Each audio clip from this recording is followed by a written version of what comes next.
and leave your name and message. I'll get back to you. I was molested as a child. On the night my father died, I was informed of this, and that evening, being locked in a jail cell, I couldn't escape. I was forcibly raped by 4 so-called men.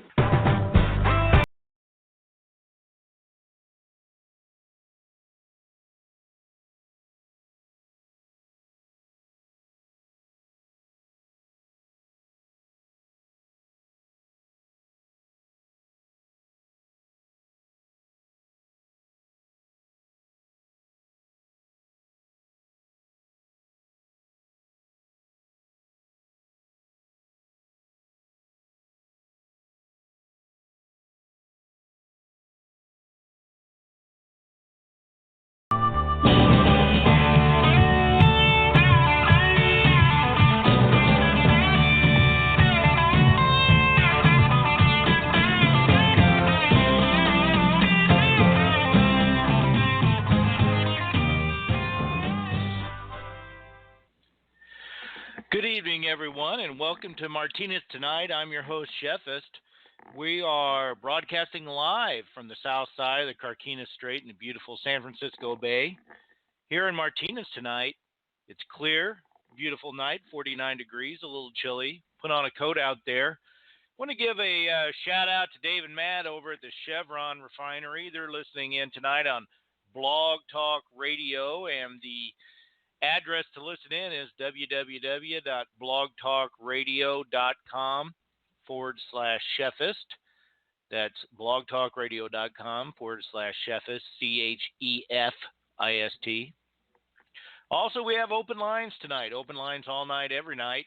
Call-in number is 929-477-3181, 929-477-3181. Chat. We have a live chat that follows the show, and we have some very interesting characters out there. Please be creative with your username, because later on we're going to do some chat room shout-outs. So the address for that is www.paranormal.chat. That's www.paranormal.chat. And the website for our show is www.bellgab.com. That's www.bellgab.com. And I want to thank everyone for tuning in with me tonight. We have a lot to go over. It's been a busy week on BellGab. It's been a busy week for George Senda. But before we get into that, let's do a little thank you. I want to thank to Michael Van Dieven and Van Dieven Enterprises for promoting the show on his website, and his website is bellgab.com. Also visit his advertisers while you're there.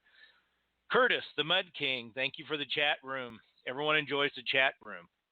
And Jason Callan, I'd like to thank Jason and the Legion for their support in our show and the word of mouth it's got out there. Appreciate Jason. Take care, my Legion. Also to BellGab, thanks to all the users of BellGab. We have a great time there throughout the week. And Twitter, all the followers on Twitter. So here's what we're going to go through tonight. Busy show scheduled, a lot to go over. First of all, George is up to his antics again. Yes, he's running out of money. He has no money. He's begging for money. He basically did a classic PBS telethon the other night because his internet was going to be cut off. And just 2 days later, he miraculously gets a brand new Apple TV streamer. So we have to go through all of that, and there's a lot to go through.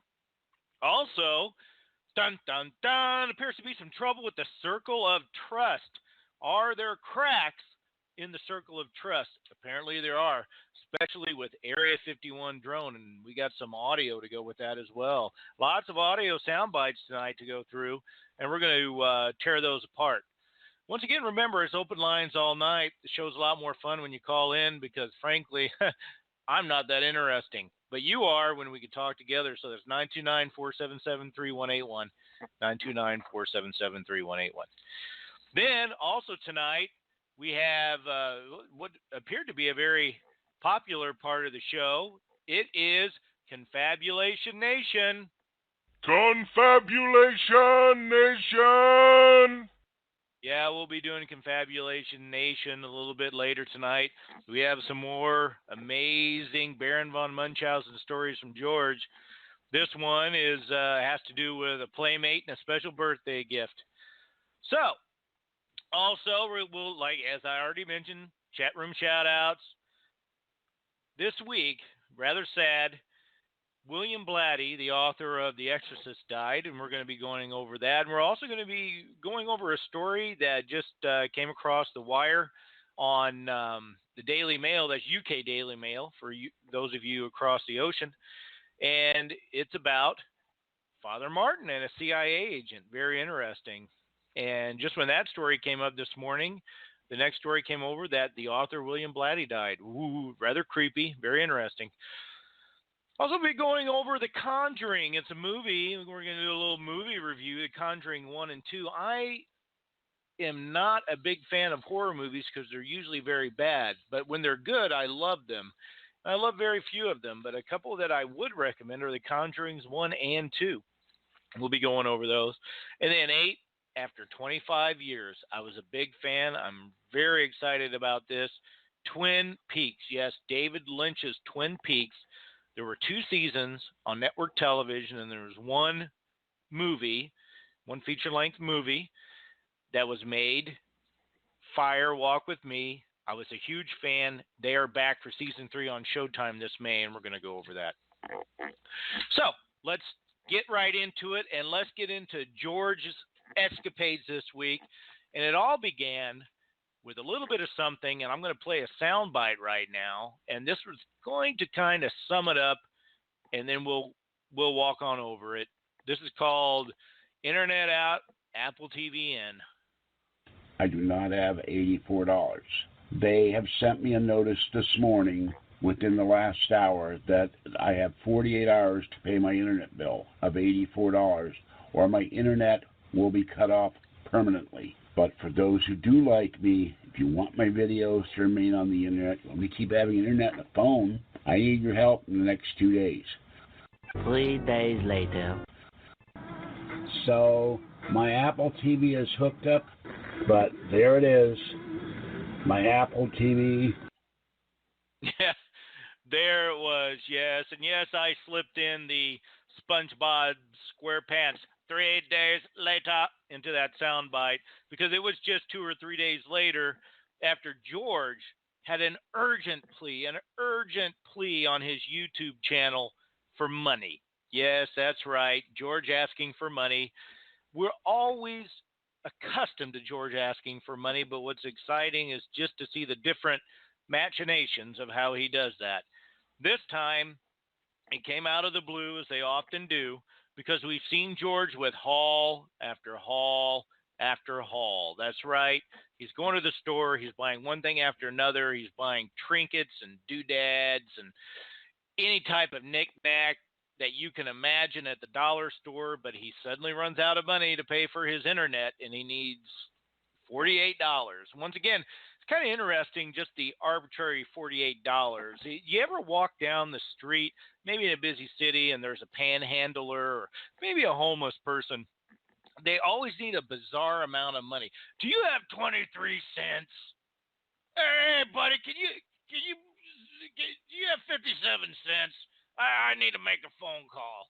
Yeah, it's always some arbitrary number. So it was $84 for George, and that's what he needed. Or he was going to lose the internet for months. That's right. He needed it immediately, or he was going to lose it for months. And, of course, everyone was making fun of George, saying, well, then why did you buy all that cat food? He always buys so much cat food. How could you place your cats above the basic necessities in your life? Not that the internet's a basic necessity. And also, George has cable TV. Why do you need cable TV? There in San Francisco, over the air with just a simple little digital TV antenna, an indoor one, you can get almost over 50 stations is what most of the antenna websites say. And then, of course, you can just stream whatever you want. You can buy Roku's almost for nothing. But once again, we don't see that from George. He always has an excuse for something. So Someone did send George money. Yes, someone sent him to it. And remember, the money, checks weren't good enough. That's right. If you send a check in the mail or money, that was not good enough. The only way George would accept money is with PayPal. That's right, just with PayPal. But also, I have a question. George says he has 2 credit cards. Why doesn't he pay his damn bill with his credit card? Every internet company, every cable company, whoever you get it from, you can pay it with a credit card. Why didn't he pay it with his credit card? Why did he need cash? So, well, all of these things come up.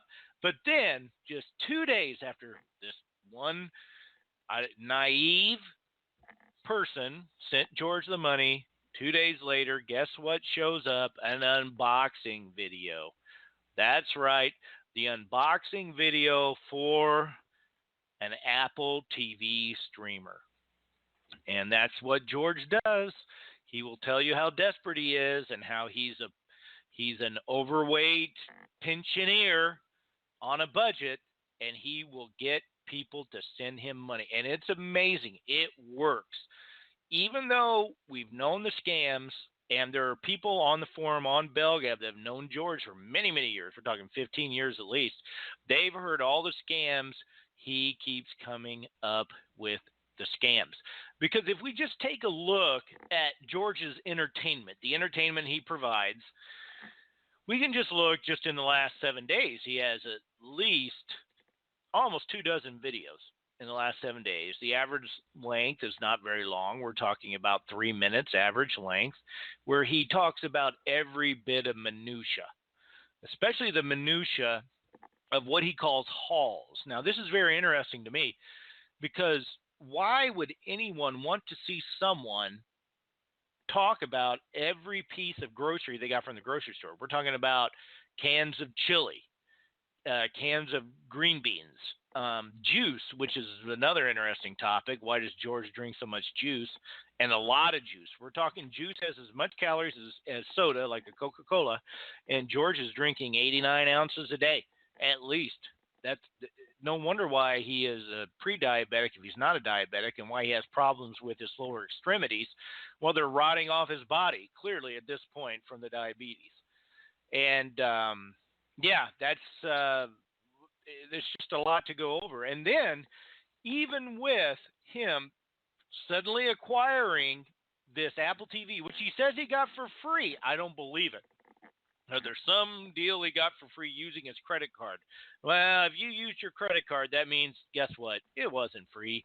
You paid for it somehow. And what I liked is he didn't know if Jason Callan had an Apple TV. Well, Jason Callan had a Fire Stick and a Roku already that he got as gifts. He got both of them for free years ago. So once again, George is one up by Jason Callan. He's just 2 steps behind poor George, and that's just the way it is. Hey, there's someone in the chat called Guest 2013. Could that be Falky 2013? It says Senda is a man of his word, like Nori. Well, I don't know if that's George. I'd love to hear from George. You should call in if you can. And let's say, hey, we got a caller, 814. I think that might be Mr. Callan. Let's go ahead and answer that call. 814, hey, buddy, you're on the air. Hey, buddy, how you doing, man?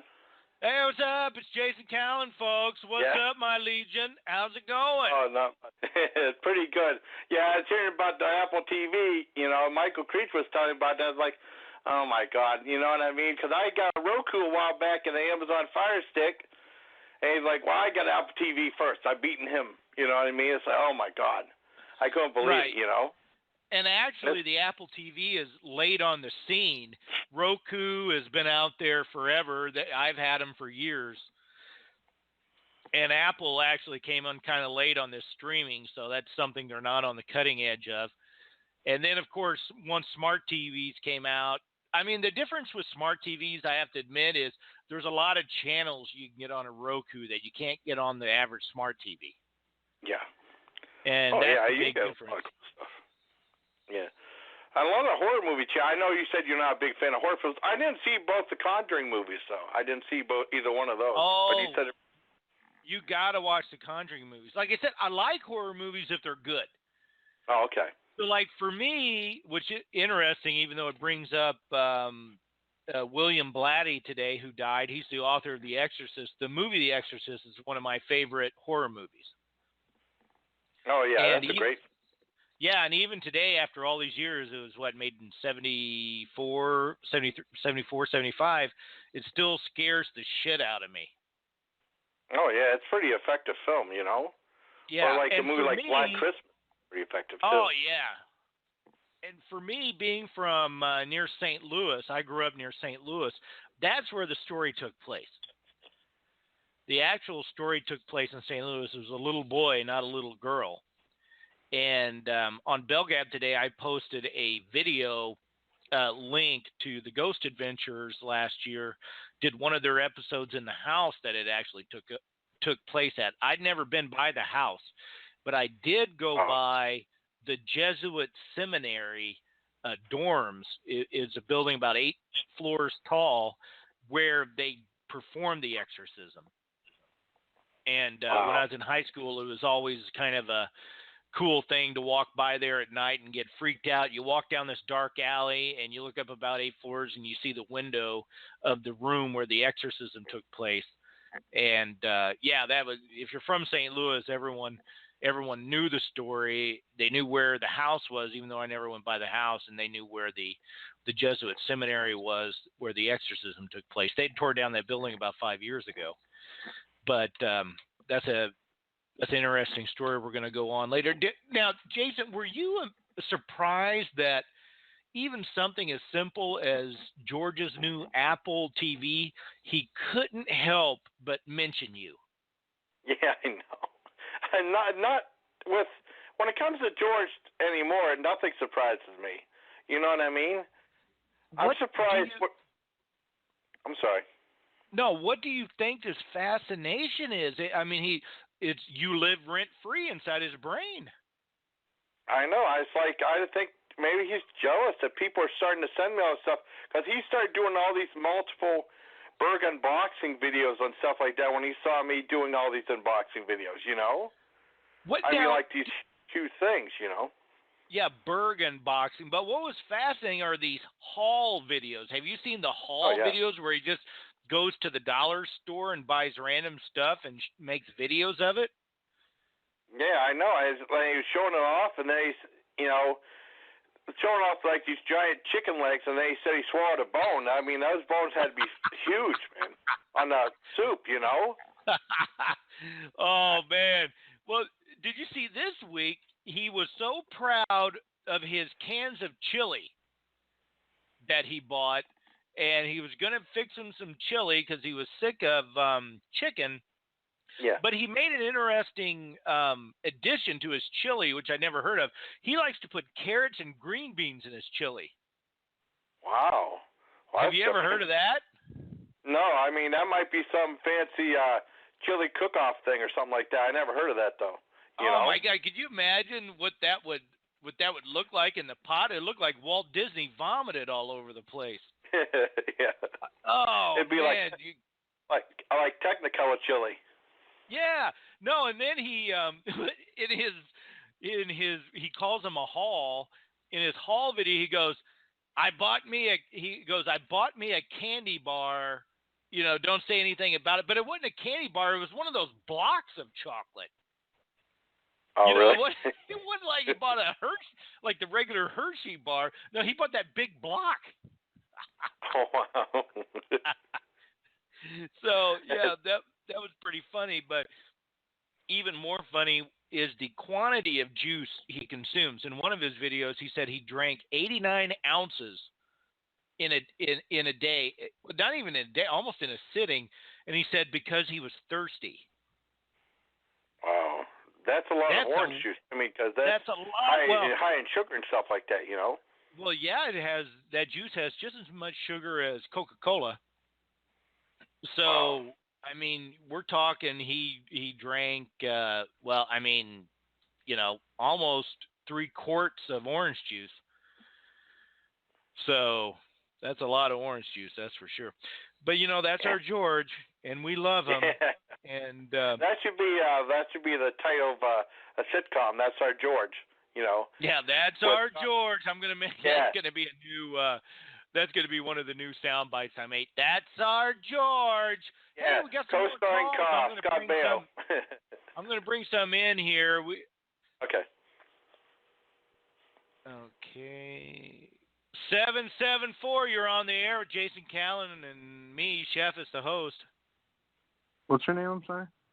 This is Chefist. How's it going? 774. Hey, Chef. Yeah. Jason, what's up? Hi, what's up, buddy? Hey, how you doing? Who is this? My name's Adam Corey. I live in Cumberland, Rhode Island. I'm very scared. Adam, what's going on, man? No reason to be scared. We're just a few guys What's up, hanging buddy? out having a convo. You guys are very nice people. Awesome, man. thank you. How'd you find Martinez tonight? Oh no, I was Martinez tonight. This is what it's called. No, I was actually on Pornhub. There was a big banner on the side that said "Tune in live," and I clicked it. And usually I don't click the ads in pornos, but like you guys, I'm glad and I'm happy where I ended up. Was it horse porn? No, it was. Oh, it was okay. kind of Well, girl then on girl. we didn't get our target audience, but we're happy to have you anyway. Yeah, heck yeah. That's no, good, man. It was some girl on girl dwarf stuff. It was Hey, listen, no, I got a question about George though, Jason. Okay. All right. How many ribs do you think he'd have to break to just suck himself off? I don't know.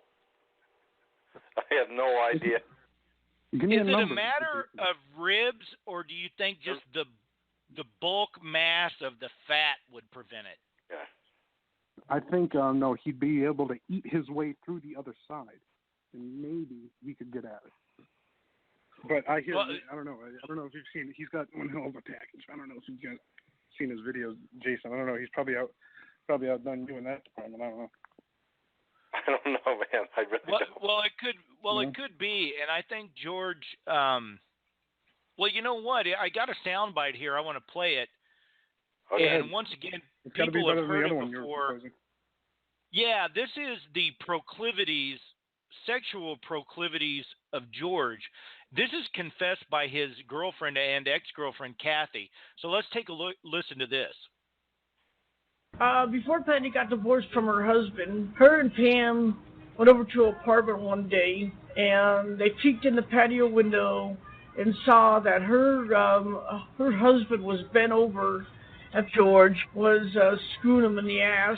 And I remember later on Patty told me that they would have sex, but he would have to wear a bra. He would dress up in lingerie and stuff when they had sex, but I mean, where does the sensibility come from? Where's your self-respect? He was a pick of the litter. Yeah, where's your sensibility and self-respect? Yeah, George was definitely not the pick of the litter, was he? No. You guys like getting your nipples licked? Nipples licked? No, but I'm willing to try. If you haven't by now, it's kind of late. Oh, that's too bad. Damn it. Yeah. I knew I should have done that when I was younger. You never Nipple licked your licking. own nipples? Have I ever licked my own nipple? No. But you know what? Guess who's in the chat room earlier was Art my buddy Bell George? has breasts. Was it Boy George? Yeah, I think it was Boy George. But yeah, George, he likes to cross-dress, evidently, when he has sex. And this was confessed by Kathy. I don't know the timestamp on that confession, but we knew George was a little kinky. Hey, hold on. I got a question for Jason. I'm sorry to interrupt. Jason, all right, go ahead. That video you made, you were eating the cake at the closing of the bank, dude. It was just brilliant. How many people were in the bank? Maybe like the other two people. There was only like two other people in the bank at the time, friend. Really? Okay, another one. Yeah, I mean, that's probably why it was closing down. There was no one in there at all. I mean, it was lack of business, sadly, I'm glad you liked the video. Thank you. Oh, no. I'm very well versed in your catalog of just brilliant films. Seriously, dude, you're a fucking, you're my idol. You have another video. You're in a church and you're eating the snacks in the church. Yes. You remember that one? It's like an open mic night. Yeah. I kind of, I don't know. I don't have a question on that one, really. I just wanted you to know that it kind of touched me. You know what I mean? Oh, thank you. I'm How glad long you have like you that. been a Jason Callan fan? Jason. How long have I been a Jason Callan fan? Yeah. I thought his name was Jason Callan. Yeah, well, Jason that's Callan. who you're talking to on the phone right now. Yeah. Now, George is a different person. Is it actually Jason Callan? Yeah. No, come on, you're fucking with me. No, No, this it's is a real Jason Jason Callan on Callan. the line. Oh Yeah. my god, dude, I'm talking to Jason Callan right now. Yes. Yes. Wow, dude. Wow. This is Martinez Tonight. Once again, your dreams can be fulfilled on Martinez Tonight. Website, www.blogtalkradio.com/chef. It's call in 929-477-3181. Do you have any other questions for Jason? Oh my god, Jason, I fucking love you so much, man. You have no idea.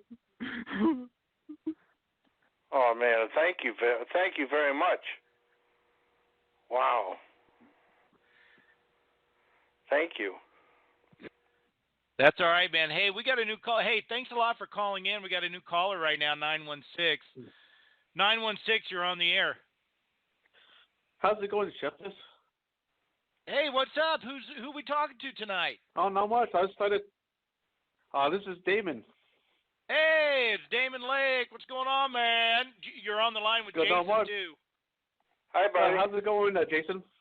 Oh, pretty good, pretty good.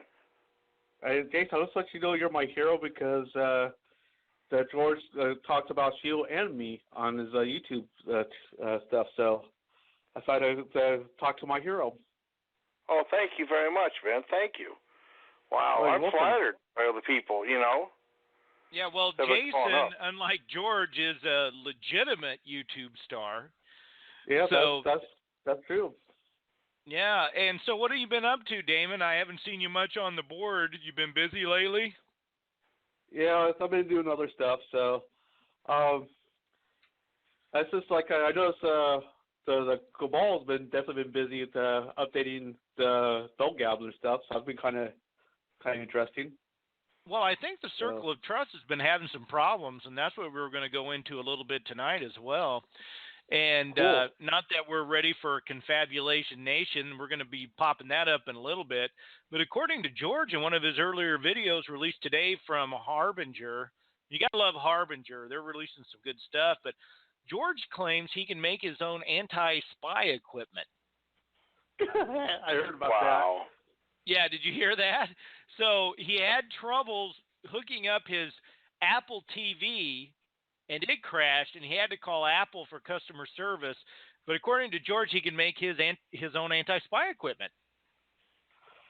Yeah, of course, he did go to American River College in Sacramento and study, quote, computer science there. But I think he spent more time at at he walked into IBM off the street and helped a group of programmers that had a programming problem. That's true, but I think he spent most of his time at City Limits, which is a strip club right down the street from American River College, which is now closed. But that's just my theory. It was called City Limits. Yeah, you can Google it. It's literally right there. It's right down the street. Could you imagine how much money would George have to bring in? Oh my God.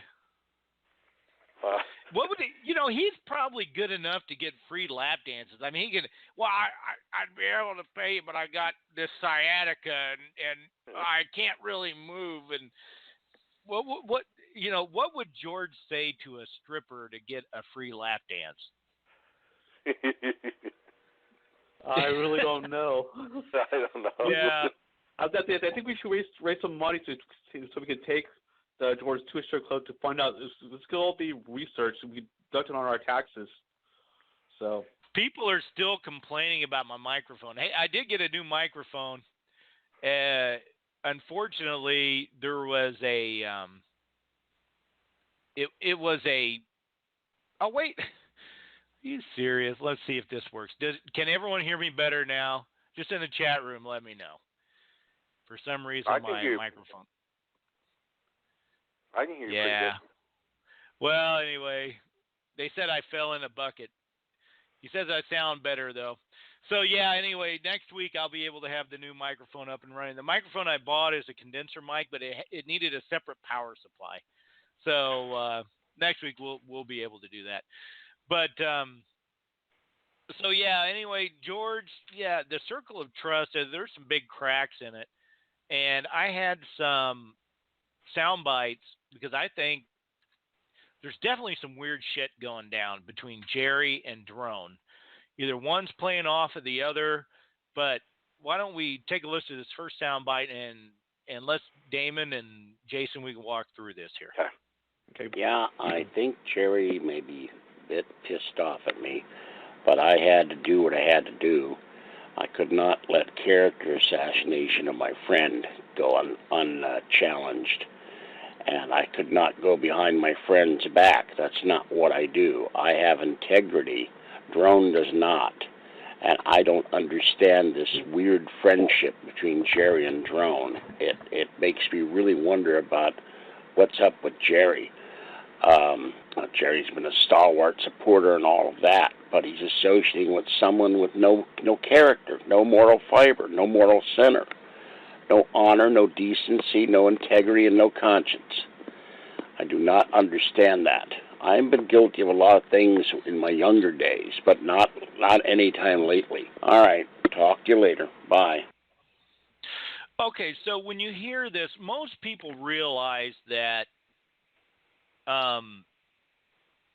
Drone and George have had a contentious relationship in the past. Basically, it was Drone. And I believe I broke it on the one time on In Today's Radio after George gave his first interview on In Today's Radio. We basically did a roast of George and went through his entire history that he was raped in prison. And you heard that on the Falkford Files, the intro music that I made for this. That's part of that. And Drone had released that, and George is still very, very angry about that. But do you think that if that was such a big deal, he would still be in the inner circle? What do you think, Damon? Well, it's very easy to fool George because if you offer him money, he'll suddenly be buddies with you. So you have to offer him money, and so he'll just look the other way. So that's first of all. And second of all, you never hear Drone and Jerry on the exact same podcast. So I think they're the exact same person. It's just doing the ultimate troll on George. Well, that's one of the big mysteries of Belgab, isn't it, Damon? Is are they the same person? And someone put a couple of sound bites together. It may have been Yorkshire Pud, or what does George call Yorkshire Putts. And I think that's what he calls it. But I think on everybody. Yeah, he's got a nickname for everyone. I'm Crappist. Well, really? Is my name. And you're just the evil one now. Yeah, Jason. I know. Or the treacherous or lying scum like Jason Callan or something. Lying scum. Now, Yeah. Forum Killer in the chat room just says Yorkshire Pudding is a cunt. So, that's really kind of a compliment.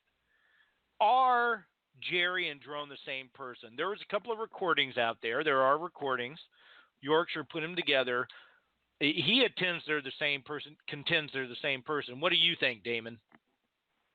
I think they are the exact same person because you never hear Drone and Jerry on the exact same podcast, either on your show or the Gabcast or any other podcast.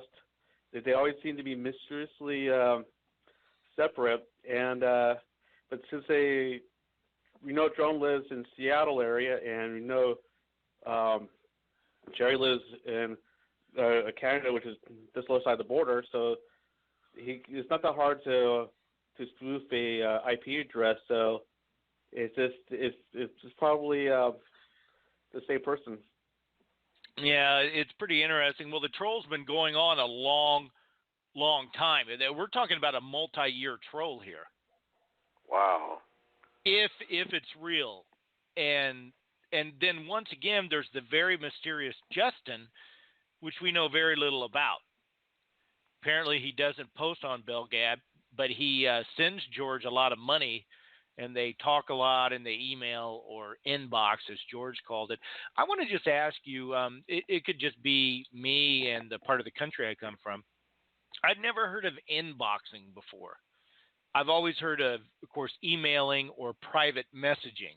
Have you heard of inboxing before? No, I've always heard that I'll email you or whatever, but I've never heard of inboxing.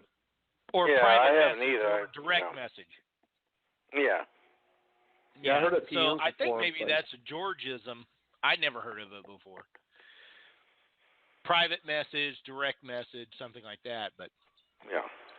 So, and tonight here on Martinez Tonight, the drink of the evening, we're drinking some Cabernet Sauvignon from Napa.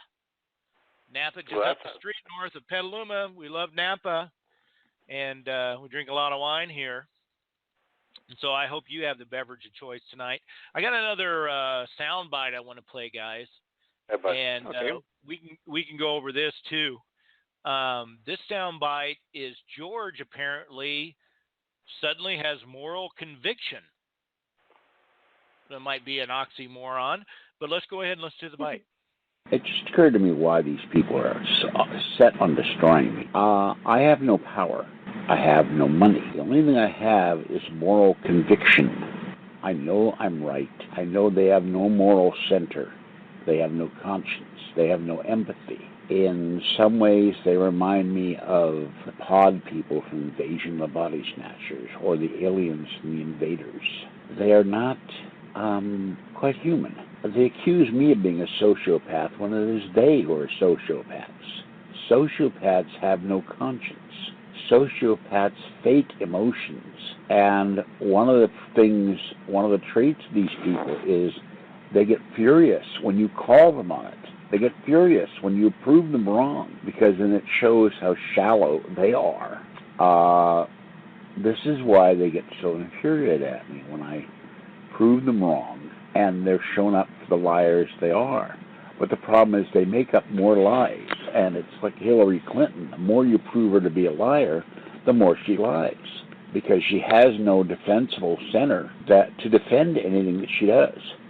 And this is why she was finally defeated. People had had enough. And this is why these people go after me. If I had money, if I had some kind of power base or organized fan base, and I don't believe Jason Callan has a fan base that he claims, they wouldn't be able to go after me as easily. But I'm just a guy doing videos in my bedroom. And so they can pick on me with relative impunity. And then the number one person other than Heather Wade that has no conscience or moral center or fiber or integrity is MV. He would not allow that board to continue if he had a conscience. He would throw them all off. But he is motivated by greed.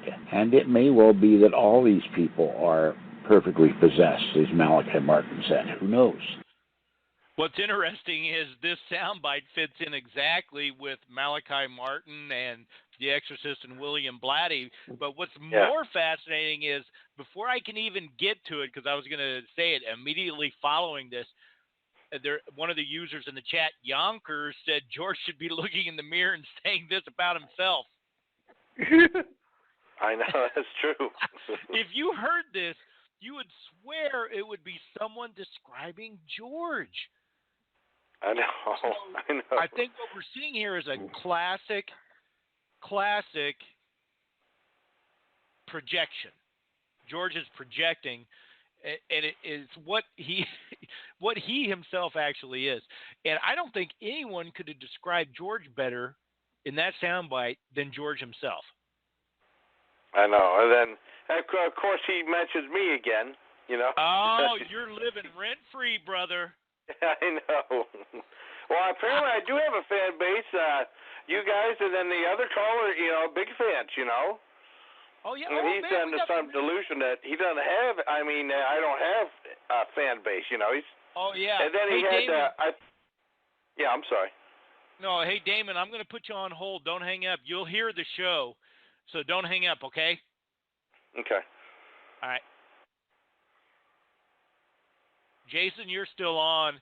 We're going to go to 925. You're on the horn, Martinez tonight. What's going on? Yeah, hello? Yeah, good evening. Welcome to Martinez tonight. Who we talking to? In the chat tonight is Pinky Escaped. You probably know me on the board as Rally Squirrel. Hey, what's man. going on? Oh, not too much. Just figured I'd call in. I've got some answers to some old George questions. I can actually answer the inbox Rally, one. you're on the horn with Jason, and Jason, this is Rally. Yeah. Hi, buddy. Thank you for all the nice stuff you sent, man. I really appreciate it. Oh, it's no problem. It was awesome. I couldn't believe that. The Pop-Tarts, like, oh, my God. I could open up a grocery store. You sent me so much. It was awesome. Thank you, buddy. It's kind of fun because I wanted to taste them, so I'm like, oh, I'll buy two, you know. Oh, thank you so much. And Jason, he didn't send you any exploding graffiti. Yeah, I know. Thank you for that, too. Yeah. So, Rally, we had some questions tonight. Just curious what your thoughts are on some of those things. Well, you said inbox, right? You want to know where that Correct. comes from? That comes from Redbook. You didn't have a PM. It said inbox.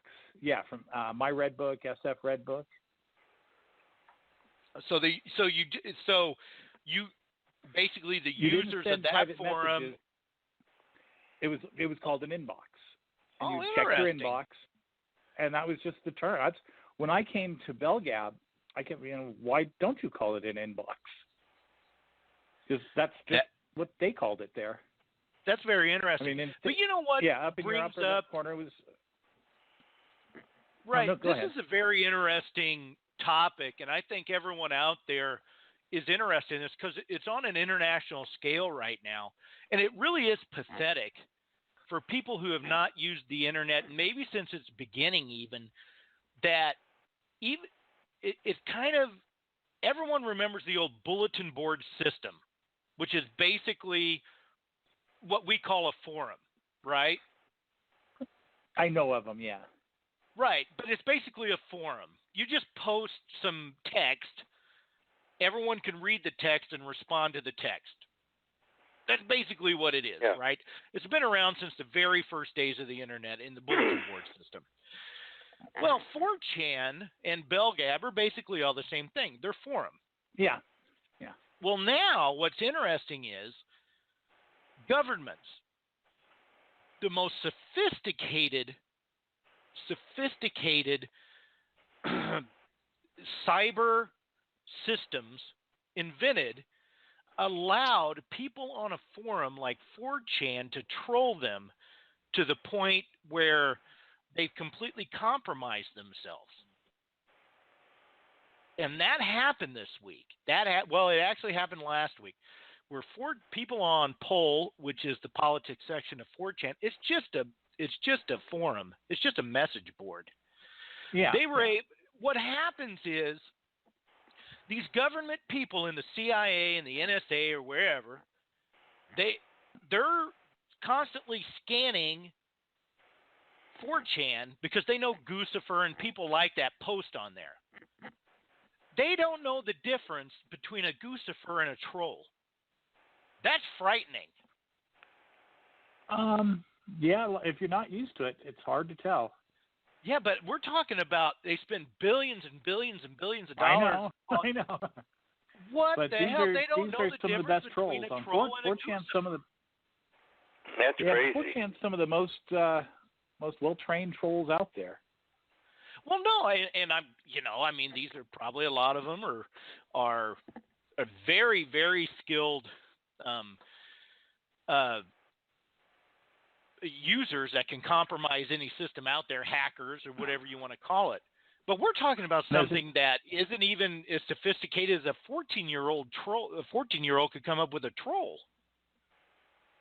Well, as it's being pointed out in the chat, that 4chan guy may have made that rumor himself. Well, that's my point. All it was text in a stupid forum. No, but the government may not have fallen for it. The news outlet fell for it. Oh, the news outlet. Well, no, here's what happened. That's what's being pointed out here as a possibility. Well, no, here's exactly what happened. What happened was this story's been circulating around for a long time. And it's been circling around all summer, and the news outlets had it and everyone had it, but it wasn't substantiated, so no one ran with it. But what's interesting is John McCain's got this information from an old MI6 spy who got it off of 4chan. And John McCain, who's the senator here from Arizona, and John McCain, and he sent one of his aides, staffers, sent him on a plane over to England. He got all this stuff, which was from 4chan, and then he gave it to the FBI. And that's frightening. It's not frightening from the fact this guy had an awesome troll, but that our government can't even figure the difference out. I hadn't heard the story, so I have no opinion on it yet. No, wow. I can't have yeah, it without, that's what's frightening. It's just like, oh, interesting. I'll look into it. They should have some department like that, help them out and stuff like that, so they don't make stupid mistakes like that. You know what I mean, or something like people versed in web or in internet or something. You know what I mean? Yeah, it's frightening that even with all the advancements and where the internet is today, that there are these people in the government that don't even know what a bulletin board or a forum is. They don't even know what it is. Yeah. And they don't even know. Well, they're you see it even with Bush Sr. Years ago, I remember when he went to the grocery store and didn't know what a scanner was. I mean, they're not living the same lives we live. Holy shit. Well, yeah, that's a good point. And just like Hillary Clinton bragged about, she hasn't driven herself in 25 years. Wow. What about? And why would she have to? Yeah, exactly. Who's that guy that got in trouble that he was on Celebrity Apprentice a long time ago? He was going to go to jail for something, and he said he never sent an email. He's in public office. I can't remember the guy's name. You know what I'm talking about? Yeah. Well, you know what, Jason? That brings up a good point. There are people that don't email. And so, like, Bill Clinton doesn't email. I know Hillary did. For that reason. Hillary, on the other hand, know the difference. Yeah, she didn't know the difference between a text and an email. Yeah. When she was first getting started out there. But why would they? I mean, if it's the first time you're seeing it, why would you? Yeah, why would you? And it's funny that George brings us to this topic, but it's just kind of a topic that's out there. And it's but just, it's like, why would he call, you call it what you first learned it as, and then when you realize it's not the same thing. An email is not an inbox. What happened to Redbook? Did it get bought out and changed to something else, or? Oh no, no, the Feds shut it down. Oh wow. Well, Backpage got shut down this week. Yeah, and the new Redbook has opened up this week. People were asking about it on Bell Gab, and I said, well, there's a huge bust in Seattle with a Korean site that even posters on it got busted. So. But there's a new Redbook now? Yeah. Yeah, there's a new one. Sorry, it has nothing on it yet, but it's my Redbook. Any lactating escorts? There's nothing on it yet. Wow. And so we can go ahead and open up that lactating escort thread. Yeah, that one I don't know that George actually did successfully pimp any out. He posted saying he was interested in it. And asked if anyone would be interested if he could find one. And this one gal who's really outspoken just tore him a new one, saying, "You're treating women like milk cows, you dirty pig." Yeah, I would have gone over there and sucked the hell out of those tits and the milk and fucked the shit out of it. I've done that with a woman, and it gets me turned on for some reason. Don't ask me why. Yeah. No, he's always. I was thinking of George when I finally saw Mad Max Fury Road last week, and they had a scene where they were milking those women, and they had with their boobs and stuff. But I was thinking of George during that. He said he would love that.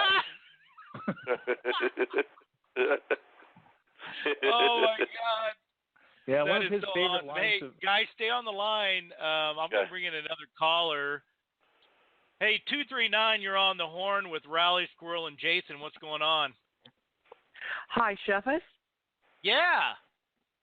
Hi, this is one of the Bell Gabbers, Venus, Fireball XL5. Oh, Venus. Hi. Hey, welcome. How's it going? Happy New Year. Thank you, darling. It's going very well. Well, we're glad you can call in tonight. And I don't know, have you ever exchanged inboxes with or messages with Rally Squirrel? He's on the line. No, I haven't, but I am a fan of Jason. I subscribed to him after I heard him on the show last time. And I'm also a subscriber of Mr. Falke. Thank you very much. Well, you're so welcome. We keep wanting to get George to call in. Probably never will happen. Well, I think he should. He should. He absolutely really should. I would treat him with respect that he deserves. Of course. You know, George has given all of us a lot of pleasure and fun, and he's a good guy. And I really enjoy him. But I just I have one question for Jason. Yes. Mr. George Senda said that you have 20 fans that support you. Do you have 20 fans that send you money and support you? Well, I mean, I've been getting a lot of packages from a lot of different people. I've never been sent money, but I've been sent a lot of packages and stuff. Well, packages and a gift are nice, card. but that's nice.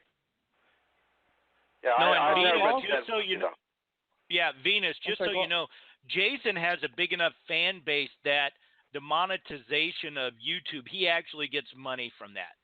So he has enough views and followers that he gets a little bit where George really doesn't get anything. Sure he does. I know. And George could. I think George is very entertaining, but sometimes he goes against his fans. And a lot of us are fans. He doesn't think we are. A lot of the Bell Gabbers are fans, even though he thinks we're enemies. But we are fans. George has pretty much proven he can't. Yeah, he's not very grateful. I mean, even the Hall. If you look, people were asking why he calls those Hall videos. He was actually given good advice that that's what those videos are called. When you go to the grocery store or anywhere else and bring these videos home, people actually seek out Hall videos. But when you look up Hall videos, people make a great presentation where they put all the items out on a table. They explain what coupons they use to help save money. They talk about recipes. I mean, they actually make a video. They don't just pull stuff out of a bag and say, I did it. Right. So he cannot make good videos. He can do what he thinks is a good video, and he thinks it's the exact same thing, but it's not. Well, he actually was saying that he's okay. Go ahead. I'm sorry. Go ahead. I am a George fan, even though he's got a lot of detractors. But I've enjoyed him very much over the years. But I have one question though, and I don't know where all these leaks are coming from. I do suspect that Area 51 drone and good old Jerry are the same person. They sound exactly the same. There's got to be someone out there in Belgab land who is a voice expert or can run some kind of a program to see if it's the same voice. There's got to be someone that can do that. Well, I'm going to get with Yorkshire because he's got those two audio clips, and I can put it through Audacity and make a comparison. I can get a numerical comparison. And we can take a look at that. We got more and more people thinking they're the same person. Honestly, I have no idea. And I believe they're I different think it people. is. okay, think there they're you go. different? Rowley has been around forever, and he believes they are different people. I think they're the same person. I think it's too much of a coincidence because one is from Seattle, Washington, and one's from right up above in Canada. It just seems a little too convenient. Yeah. Right. I've private messaged both of them. They both have different tones. They both have a different way of approaching everything. And for one person to do all this, it would be exhausting. Have you ever listened to George talk? He goes on and on for 2 hours, and then he would call Jerry. He'd go on with that drone for 2 hours, and he'd call Jerry and go on for 2 hours. It was the same person and had to go. My own colon still alive. Nobody could handle that. Well, there's That's a lot my of places take on here it. in Bell Gap, so there could be someone that could handle it. If they have multiple personalities and they don't know about each other, maybe it could be. Yeah, it could be. Wait, also, I have one other question, and I don't mean to stay on the line because I know there's probably a lot of other callers trying to call in. But, Sheffis, I heard some recordings that were his ex-girlfriend, Kathy. Dear Kathy, God bless her. I hope she's okay. Sweet Kathy. Sweet Kathy. I haven't heard about her health, but there was some dilemma. He said it's benign. Oh, that's okay, good news.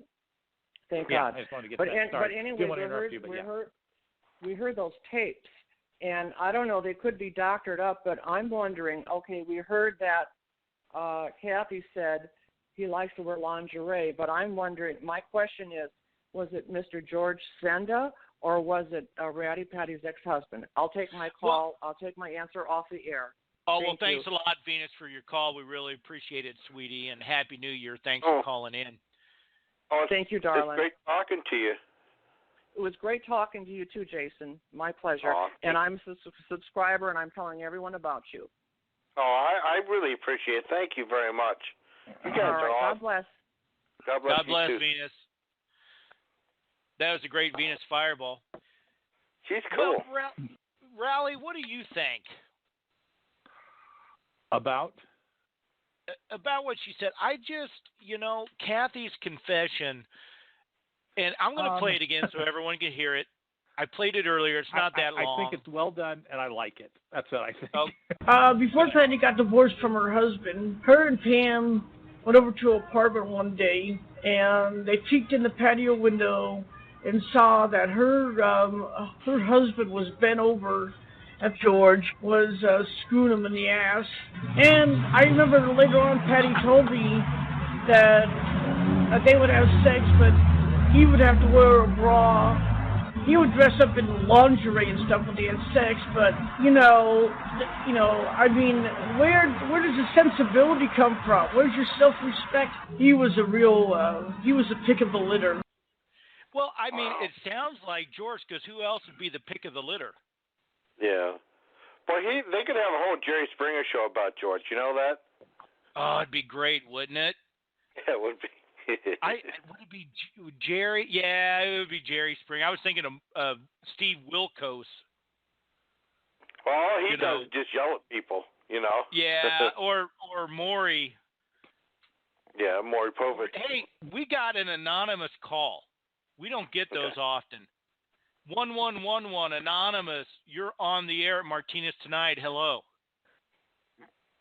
Are you talking about me? You are anonymous. Who are we speaking to tonight? Me? Oh, no, I'm not anonymous. My name is Adam. Adam. Hello. Yeah. Adam, what's going on, man? I'm here to say hi to Jason. Hi, buddy. I love that guy. Oh, thank you, man. I appreciate it. I really do. No, man, you're the best. I'm new to this whole George Senda thing. I just saw him talk about you in a video, and I'm like, who the hell is this guy? And I've been watching his videos, and man, I love the internet so much. I really do, because I get to see people like this guy. But where did this whole thing start? Like, why you, Jason? Oh, I can tell you the whole thing. Well, what happened was apparently I did. Well, the whole McChicken video came out. That was like, and then George did a video about that because he does a break. And then I ended up, like the day later, I ended up making a video. I didn't know who George Senda was, and I started laughing about it and making a mayonnaise joke. And basically, that McChicken video was like on Twitter. That's like it was like porn comedy or something like that of a guy masturbating with a McChicken sandwich. And I said he saved on me. I made a joke and laughed about it. And then apparently he was on Skype with 6 Weeks Tender, and he was saying, this guy's copying you. And then George Senda said, this guy's copying me very poorly and stuff like that. And then he did a video about that night. And then 2 days later, someone said, hey, George Senda's talking bad about you, and sent me the link to that. And then he sent me a link to BellGab and stuff like that, and it's like it's just been going back and forth like that. And then, he was saying all this other stuff going. It's just been going on and on and on. I think he's kind of obsessed, a little jealous. And a few of us might have stoked the fire, but yeah, holy shit! I can say shit, right? It says explicit. Yeah, cool. You get now, Andy in the chat room. Do you know where the chat room is located, Andy? No. Yeah. No, just so you know, yeah, it's www. or whatever. I just put my name 3 times and then spelled it wrong. Yeah, that's me. Awesome. They're already in the chat room. The conspiracy theories are flying. They already think you are Open Lines Jerry. I'm some guy named Jerry. Yeah, not just Jerry. Who's Open Lines Jerry. That's who they think you're in the circle of trust, Adam. Okay, well, again, I don't know. I'm new to this whole thing. I just came here to say hi to Jason and wonder what the hell is this George shit. But no, I guess you I ready? Can be Open Lines Jerry Are you ready for the truth, Adam? Are you willing to go down the rabbit's hole, Adam? I'm not already there. Let's go. Oh, you just breached the orifice. You just breached the third eye. And now you're inside, and you have a long way to go, my friend. But it will be a fascinating journey as you breach the orifice of the third eye, and you fall inside, and you will be basked in the warmth of the third eye. And then you will come to know the knowledge of the Master George Senda. Isn't that right, Raleigh? Master George Senda. Oh, yeah. Yeah, and once again, we got some great usernames for the shout-outs. Hey, guys, why don't we go ahead and get to shout-outs? This is chat room shout-outs. You guys stay on the line.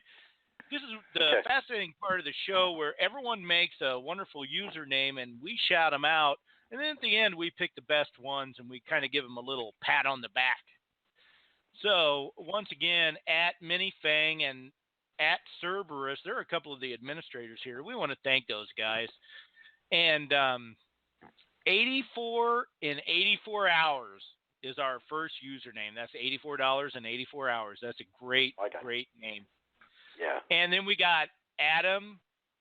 It's Adam Amam. Adam Amam. And then we're on with Adam right now. He's on the line. And we got RD Double D. Love you, long time RD Double D. That's awesome. We got Billy Joe Mulgreevy. Billy Joe used to be inside the circle of trust. Then he was outside. Then he was inside. So we can talk to Billy Joe later and see where he's at right now. Oh, awesome. We got Bitch Tits Bell. I love Bitch that might be a winner. Yeah, that's a great one because Art from the last photo he sent out is transitioning. And everyone says Art's transitioning. We got Bongo. What's up, Bongo? We got one of the first ones, Camera 11.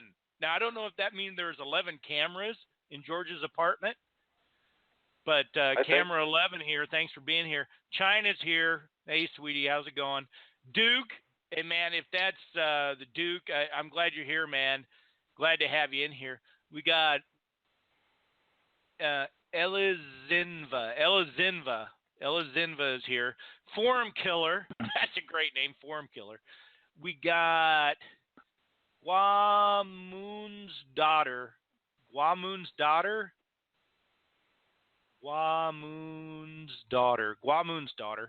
got Laughing Gator. What's up, Laughing Gator? Good to hear from you. He's a regular poster on the Falky thread. Adam, you got to go check out the Falky thread at www.bellgab.com. That's where all of us miscreants live, pretty much. We live at www.bellgab.com on what's called the General Musings of Falky 2013. We got Moscow Mule Show. What's up, Moscow Mule Show? Remember, guys, if you're on Twitter, I'm Chefist on Twitter. You can find me at Chefist on Twitter. And you want to post any pictures, especially someone named Moscow Mule Show. If you want to post any pictures, put it there. Pinky Escaped is another. That's a great name, Pinky. Prairie Ghost. What's up, Prairie Ghost? Prairie Ghost has his own network of podcasts, and he's got Amy on the radio. She better get off that radio before she breaks it. And we got Ray Cuff, which is fucker spelled backwards. He's one of the best posters out there. He's another in out, the old in out of the Circle of Trust. We got Sir Griftalot. That's a great name. Sir Griftalot. Love it. We got Snowball. What's up, Snowball? We got Stanky Chili Fart in the room. That's a great one. Stanky Chili Fart. We got Third A. That's Third AYE. Love you, Third A. That's awesome. We got 3 Octave Fart. Could you imagine that? 3 Octave Fart. We got Trans Callan in the room. Oh, God. So we got Trans Callan. It's a picture of Jason Callan, unfortunately, with a pair of testicles. So that's Trans Callan. Hey, Jason, I'm sorry. It's Bell Gab. I know. Hey, we got your buddy White Crow in the room, Jason.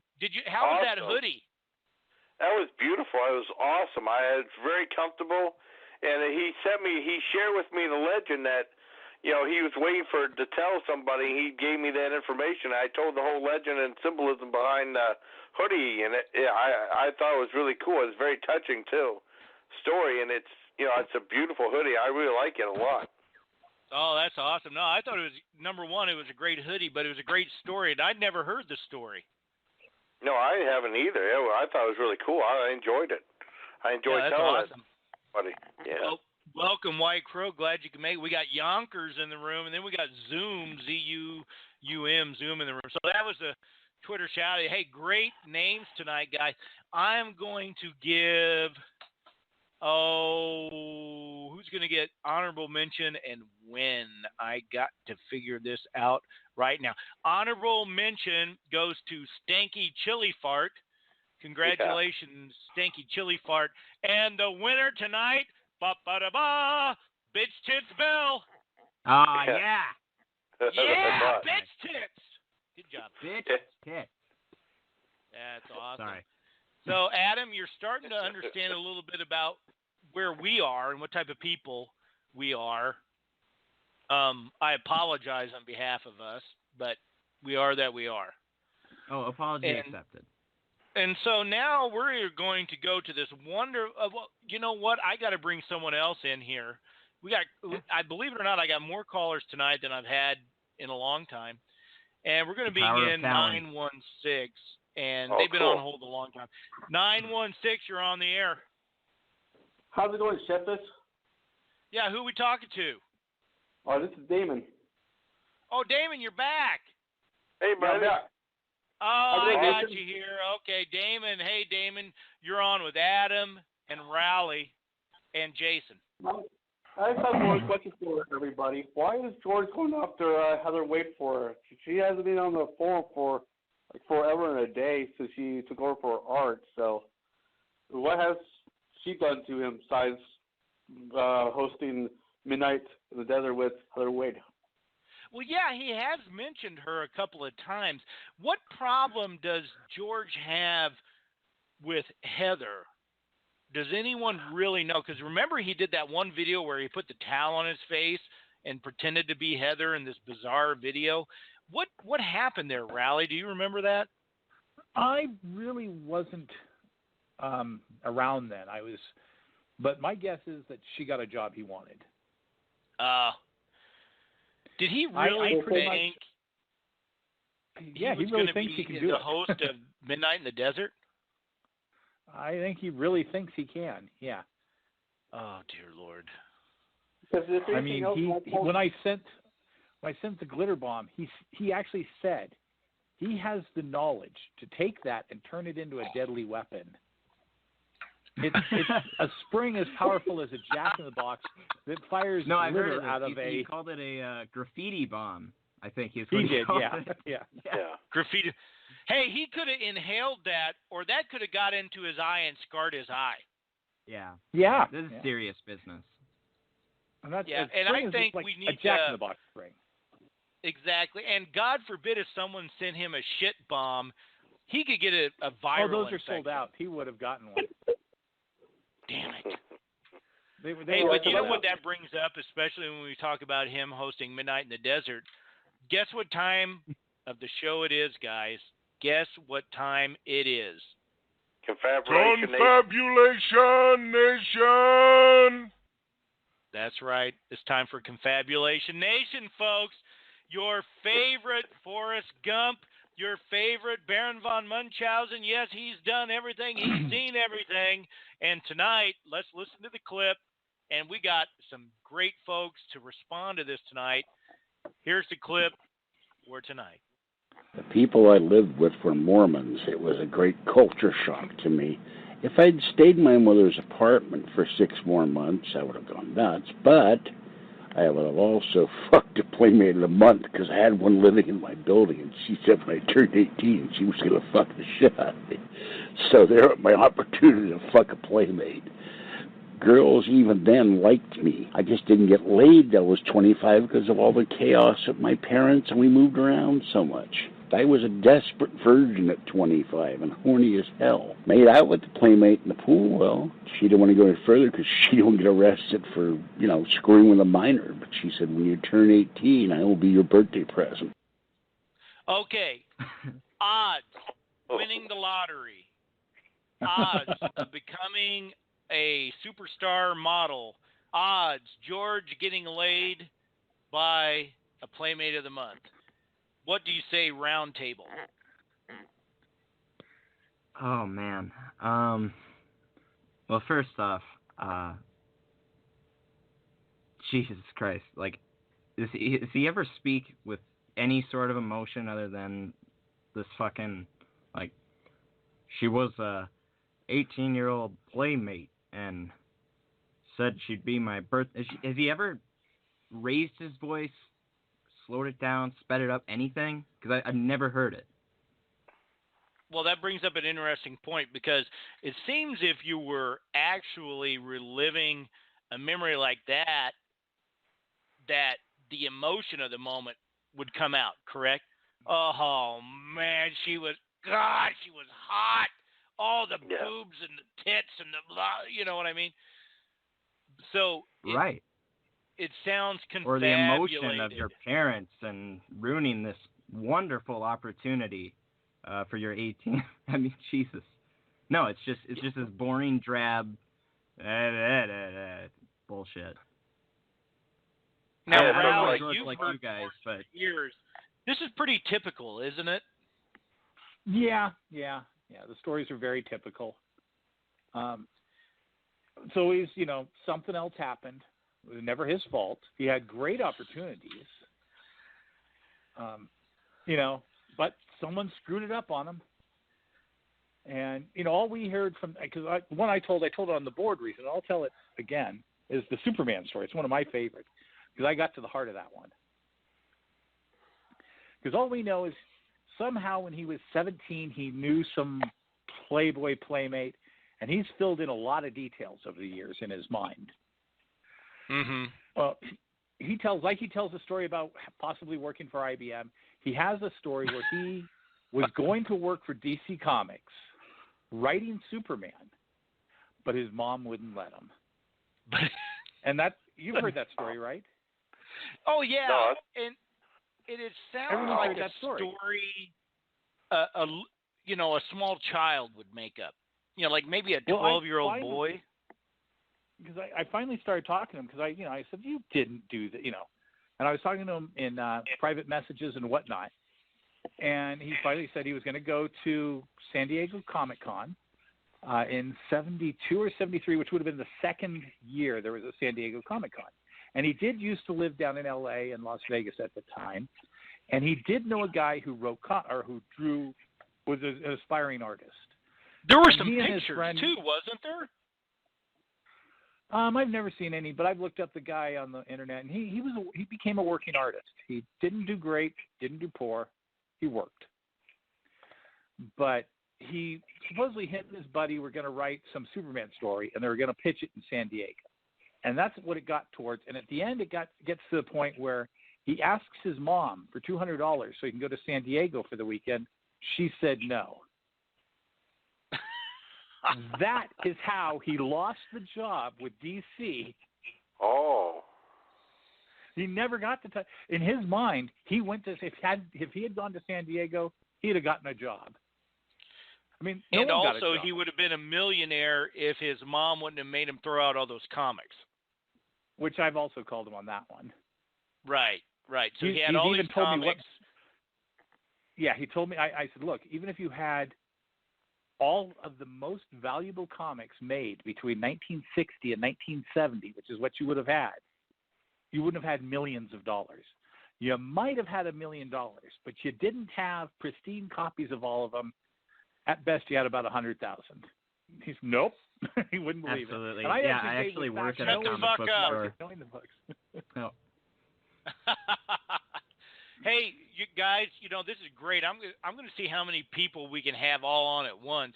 We got Raleigh, we got Jason, we got Adam, and we got Damon. I'm going to bring one more 916. There's a lot of people from 916. That's like Sacramento and Northern California. Hey, wow. 916-747, you're on the air. Hiya. Who we Hello. talking to tonight? Welcome to Martinez Tonight. What's going on? Who is this? Who do you think it is? Oh, Yorkshire. What are you doing putting your VPN to Sacramento? Because it's convenient. Oh, cool. Everybody, this is Yorkshire. Hey, Yorkie. Hi. Hello, everybody. Hello, Jason. Hiya. Oh, pretty good. I thought you were brilliant last week when you called in towards the end of the broadcast last week. That was brilliant. Well, to be honest with you, in seriousness, I look back at that and I thought, I sort of nearly lost my temper, and it wasn't good. Well, no, I think it was good, and you know what? The guys haven't posted this week. Maybe you gave them something to think about. Well, I know this is it. I feel a bit bad about that because, I don't want to feel as though I don't want them to feel as though I've scared them off. No, I think it was tough love, and I don't think there's anything wrong with that. Hey, Yorkshire, you've heard us talk, and Raleigh called in, which was great in terms of someone who's known George for many, many years online. What's your analysis of the confabulation? Of course, it's easy to just say George wants to elevate his self-worth to the people around him. But do you think there's something else there, something deeper? What, apart from a mental illness? Yeah, well, mental illness, that's interesting you bring that up, because I had that, and I tried to clean up that clip as much as possible. George has never admitted it, but in that clip, he basically says, I was admitted to a psychiatric hospital against his will. Oh, yeah, I heard about that, yeah. Yeah, which suggests he was sectioned. Correct, because here in the States, to get admitted into a psychiatric hospital, it's not easy. You have to be a danger to yourself or someone else.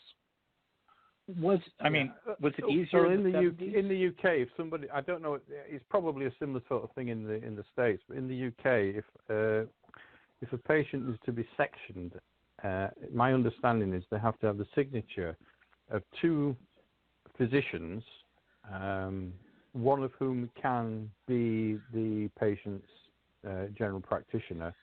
The other one can be a psychiatric nurse or a psychiatrist. And they have to, and also in Britain, I think the social services get involved as well, especially if it's a young person. And they, like you say, they are either going to be a danger to themselves or a danger to other people, or both. Right. So I don't know. I mean, if he says he was admitted against his will, that would suggest he was sectioned. Yes. Yeah, which means that. Now, Rowley, have you heard of anything else? I mean, you've been online with George for many, many years. Did you hear anything else about George being admitted to a psychiatric hospital? No, that was a new one. That never popped up to my knowledge on Redbook. I followed him a little. I mean, I knew him on Redbook. And I have different stories from there that are kind of fun. But mainly, my whole bringing me to here had nothing to do with some of those weird ones. I mean, a lot of those really strange ones I learned on Belgab. I knew he was a grifter. I knew Kelly D. I knew Decadent Diane and Farrah, 88, and they all, and even Kylie Jordan, all the girls who had gotten money from him, or gotten him to, he had gotten to give him money. They were all friends of mine off on the board. I hadn't met any of them in person, but I did talk to them, and they all told stories of it. So I knew those stories. So I heard George was on Belgab looking for money to buy a radio because Art Bell was coming on the air. And Drone gave him the money. If you check out the earliest, the Sirius if you check radio? out the earliest stuff, what's that? The Sirius? I guess, yeah. I just know he needed money desperately, and Digital Pig Snuggler had told me about it. So you got to check this out. George is over there begging these guys for money. He's our idiot. And I went and I was like, he's our idiot. Yeah. I just imagine went there, this and court he went jester. there, and Bardell went there.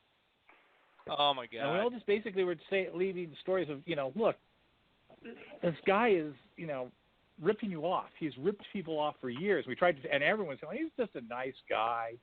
He's just doing it. Finally, I think I mentioned that his real name was Anthony, and George flipped out. He blew up on that one. Turned to MV. He got me banned, and I actually, this was quite a while ago, and I didn't even look back on the forum after I got banned. I was like, whatever. It's not of interest to me. And maybe 8 months later, I checked in and I was unbanned, and I've been back. So, do you see how ridiculous that sounds now that you just said his name was Anthony, because it's Anthony George Senda. I think Anthony is his first name and George is his middle name. Yeah, Anthony's his real first name. But do you see how ridiculous that sounds? God, he went crazy because I revealed his personal information. And MD, when MD didn't know what to do. 2 weeks ago, George Norrie Blows puts a picture of some fecal matter in a toilet, and then later he finally got banned with 2 gentlemen engaging in anal sex, and that got him kicked off the board. So some of that early stuff I didn't know of it. I knew what he was doing, and I wanted to tell people that, look, I've seen him take money from people over and over. The whole one, even in the leaks, with Decadent Diane, where she loaned him $100, and now he says she gave me $20. It was only $20, and she just gave it to me. It's like, no, it was $100. I know. She said it was $100. And then he complained about her bringing groceries over. That was Kylie Jordan. He that was only Kylie. saying that. and he was always saying, inboxed me there, but saying, yeah, I brought him 2 bags of groceries from Safeway, and he slammed the door on me. Well, that's our George. We love him. Farrah Farrah sent him gift cards from Safeway, and he sent them back asking for the cash. Oh, my God. And these are things I had seen happening, and now he's on another site asking for money for a radio, and I'm like, I should let you guys know. This guy's a ripoff artist. I know. And of course, everyone said, no, he's not. He's a nice old man. How did you guys find out? Was it Digital or you that found out he went to another forum? Digital's the one who found out, but we found out from George. George came on to Redbook and said that he's sick of us, and he found a new forum, and he told us what this new forum is, and they treat him nice. Oh, they treat him nice. The truth is, if I can just interject here, when he first started on Belgab, and it wasn't called Belgab then, was it? It was just called CoastGab. I only knew it as Belgab. But what happened was Senda was posting virtually in every thread. He was posting videos. He was posting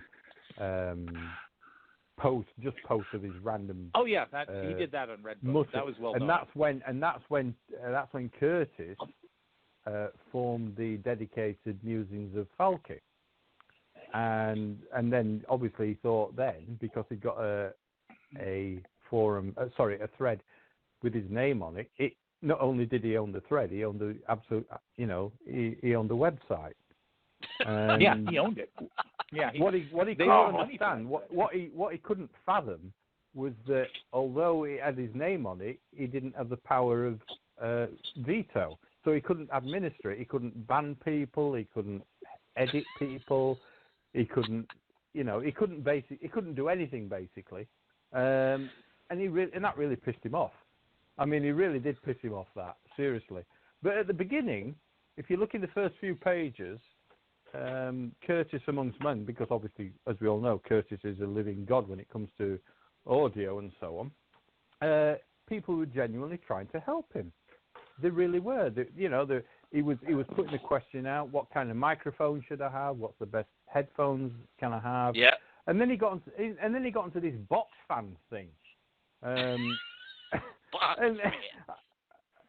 Because I think it was because it was a particularly hot summer, and he was roasting away in his hovel, and obviously wanted a method of keeping cool, and he didn't want to spend money on the air conditioning, and so consequently he was pitching out for what kind of box fan. Well, obviously at that time, I don't think he was asking people to actually buy him the stuff, but just where he could get the best. But that was the lead-in.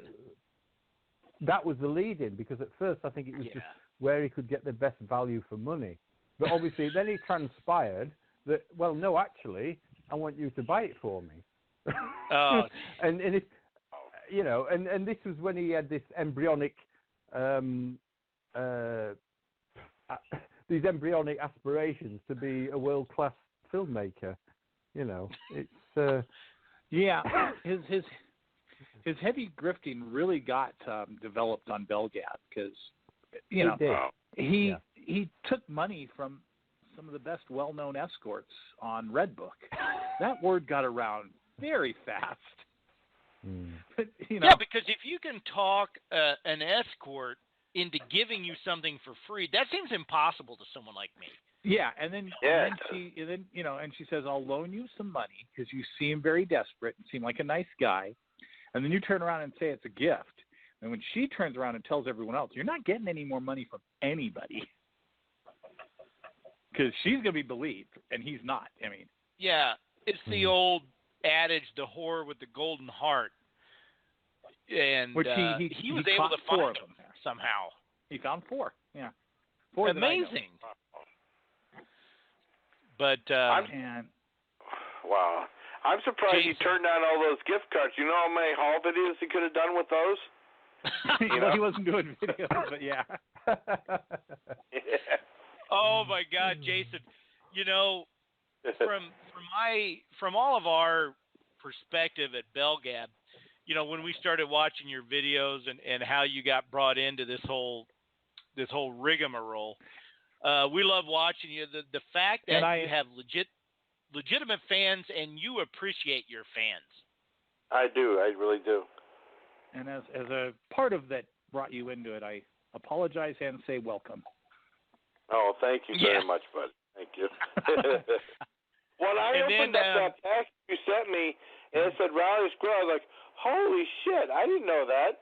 Because, I wasn't expecting that at all. I was just, Howie Cat, I'm not going to say your real name, but on YouTube and stuff, you know what I mean? Yeah, I was really surprised that was you. I'm not, for 1 second, I'm not trying to take anything away from you, Jason. Oh, no, that's okay. Because I think genuinely you're a great guy. But the thing is, I was thinking about this today. The reason people think you're such a great guy is you're actually just a normal, appreciative, giving guy. You know, you're like a normal human being. And this is where the comparison is with Senda. He isn't. And so that's why. And do you know what I'm trying to say here? I'm not trying to. I'm certainly not insulting you. I'm just saying you're normal. Thank you. You know. Oh man. Well, hey, we got another caller here. What I like about this blog talk, just so you know, guys, I got all the telephones lined up here on the left, and so far you can join all these callers in, and it's not like the fighting where people were talking over each other last week. But I got 239 on the horn. How's it going, 239? Welcome to Martinez Tonight. Hi, Sheffis. It's Venus again. Oh, hey, Venus. What's Venus. up? Hi. I just wanted to give a shout-out to Yorkshire Pud. I never really was a fan of his, and I didn't really like his writing. I don't know. He must be too intelligent for me, and it was too long. But I absolutely loved. You're mixing me up with somebody else. No, darling, it's you. But I absolutely loved you on the. You told it like it was. Those two punks. I mean, you weren't out of line. You didn't get too angry. I absolutely loved it. I thought, you tell them like it is, and you did. They were like fighting like Paris and Nicole. How dare they? Well, that's very kind of you. That you were wonderful. Yeah, I agree. Brilliant. Yes, he was. Yeah, well, that's very kind of you. And Venus, White Crow's here. We haven't had a lot of people from the old Bella Haven thread hanging around. Is he online now, or is he on the phone? Well, he's in the chat room. Now, what is that chat address? I didn't really get it. It's www.paranormal.chat. Okay, great. Yeah, we're all Very in that good. room, and we're hanging out there with wonderful people like Bitch Tits Bell and Stanky Chili Fart. Good Lord. They're all in the chat. Third A. Well, at least we'll be with good company, good classy. We got some people, new users. company. We got a new user, Useless Eater. There's a new user here. JGFF Acer, the old computer. Remember the Acers? Is in the house. Yeah. Yeah. Anybody else? No. Yeah. We just. It's been a good night tonight. This is the third installment of Martinez Tonight, and you never know how it's going to go. It's Friday night. A lot of people have busy lives. Oh, and we forgot it's Friday the 13th. Yeah. Oh yeah. Isn't that weird? That was George's first video on Coast to Coast. I think it was Friday the 13th, wasn't it? Oh, that's right. It was. And remember the consternation? He had to do it like 6 times to get it right. Right. Yeah. And then he finally got it on there. That was about the third one in that he was just really getting frustrated because they were so hard to do. Oh, yes. That's another point. This is another point. I don't know if you've touched on it yet, Chef. It says about is it Tom is unable to open his videos? Oh, Goodness, yeah. Apparently, he can't use Dropbox. Tom wants to get the videos directly off of YouTube, and he's not able to grab the videos off of YouTube directly. And so, unfortunately, they're not able to work together anymore. You know, I don't know much about Hollywood and things like that. That sounds like something someone in Hollywood would say. You know, well, you know what? We really love you, man. You're the best cat out there. You're hot. You're smoking. It's just that we needed someone with a little more greft. You know what I mean? Greft. We just need greft. And that's okay because you know what? I got this other project happening. But when you get that right amount of greft, you're in, baby. Love you. Long time. See ya. We'll do lunch. The latest con they gave him was they told him, I'm going to give you 5 or 6 subjects that you can just film all at once, and then we can use them and pay you. Yeah. And then they can't open them. That was just the next one. Just keep him busy. It's just stuff. Because have you seen the emails he sends, Tom? Oh, they're embarrassing. Oh, he's asking about Jason. Is it true Jason has my job? Are you? Hey, Jason, I am not joking, Jason. I do inbox, quote unquote, George Norrie, believe it or not. Yeah. And we have a cordial relationship. But I think it'd be awesome if you should be getting a cookbook here soon.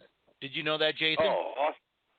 Yeah, I got that package from Little Chris. The cookbook wasn't in it, but I mean, I got an unboxing video that I'm going to be putting up tomorrow. With the beer? Yeah, Did he send you beer? His George Senda fan club site too. Right. Did you get the beer? Yeah. Okay. Well, there's going to be another one. It's the cookbook, and I think what would be great is evidently in this cookbook it was written by George Norrie and Bill Burns, who's a famous ufologist out there, husband of Nancy Burns, who's on Belgab, and he used to do an old show called UFO Hunters. Do you remember that show on cable? Yeah. Yeah, he was the old guy on the show with the sunglasses. Oh, that's yeah. And so he did with George Norrie a cookbook. Basically, all these snacks, you make them in your microwave. Oh, that sounds right up my alley. Right. So what you can do is saying that on this podcast is probably not a good idea. No. What's going to happen, Yorkshire, is I'm telling Jason he should just go ahead, get the cookbook, find a recipe he likes, and say, hey, you know, my buddy Little Chris bought me this cookbook.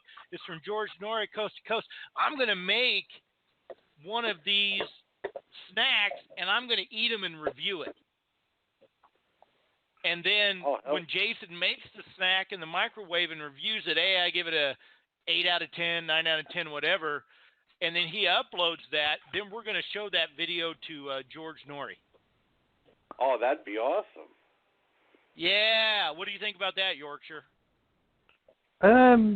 It's a good idea. Hey, didn't we say we might do quick, simple recipes that everybody could do? Oh, yes. Okay. So you might not be a fan, but I have it. Right now, I'm going to give everyone the secret for Kentucky Fried Chicken. Now, believe it or not, Kentucky Fried Chicken is growing huge in Asia. They love Kentucky Fried Chicken in Asia. Yeah. But if you want to do your own Kentucky Fried Chicken at home, I am going to tell you the secret right now. Are you ready? Is everyone ready? Okay. Go on, then. The secret, some of this you know, some of this you don't. 2 cups of flour, which you know, this is what you got to dredge the chicken in, right? You need 2 teaspoons of MSG. Accent, we call it over here. What do you call it over there, Yorkshire? MSG, monosodium glutamate. Correct. We call it Accent. That's the brand name. I'm sure you probably just have your own over there. I don't know what they call it over here. 2 teaspoons of MSG. It's used in Chinese food, so I'm sure you can find it pretty much anywhere. But there's 2 ingredients that most people would never get, but are absolutely required.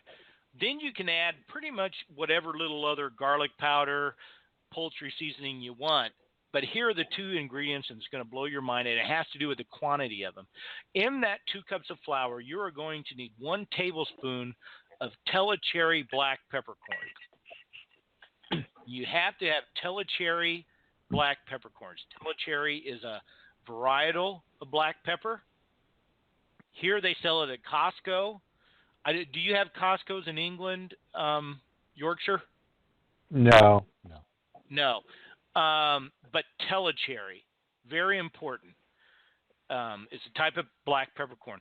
Then the next one is, in that 2 cups of flour, the most important ingredient that gives the KFC its flavor, you need 3 tablespoons.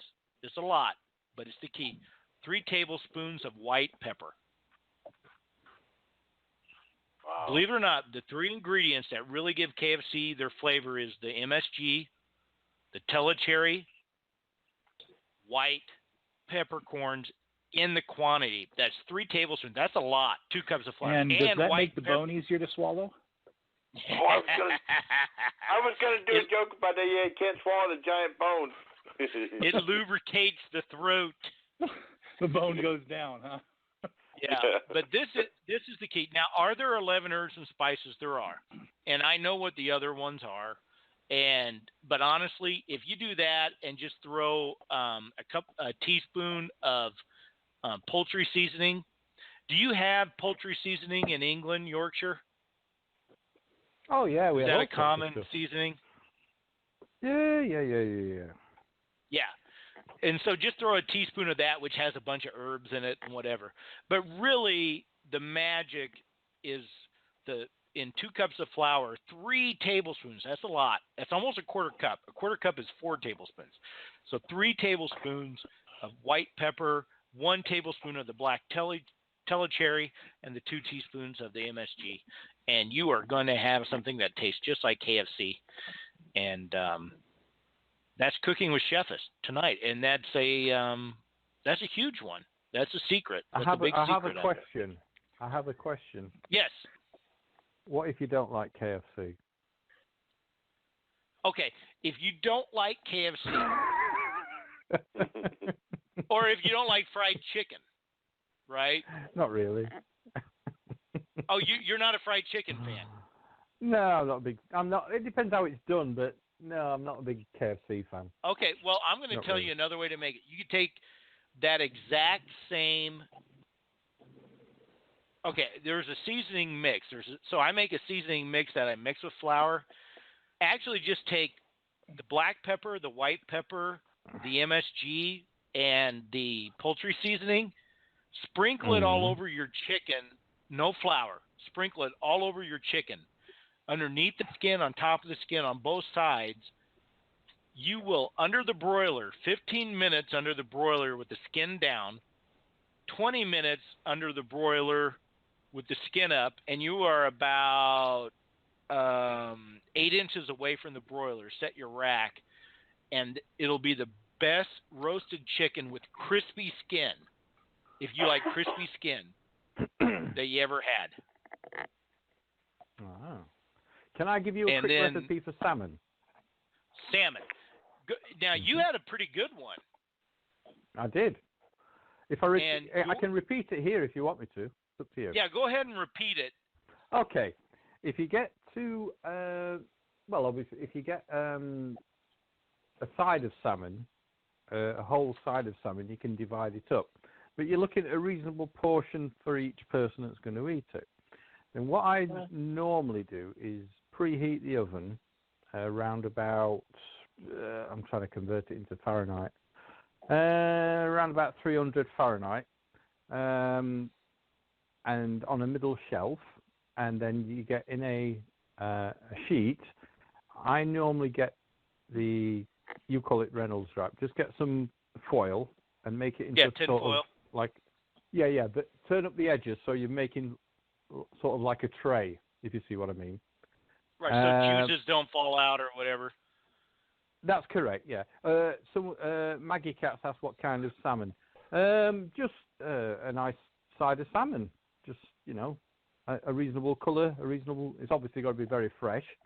And then in a bowl, put the zest of, this will depend on how many you're doing.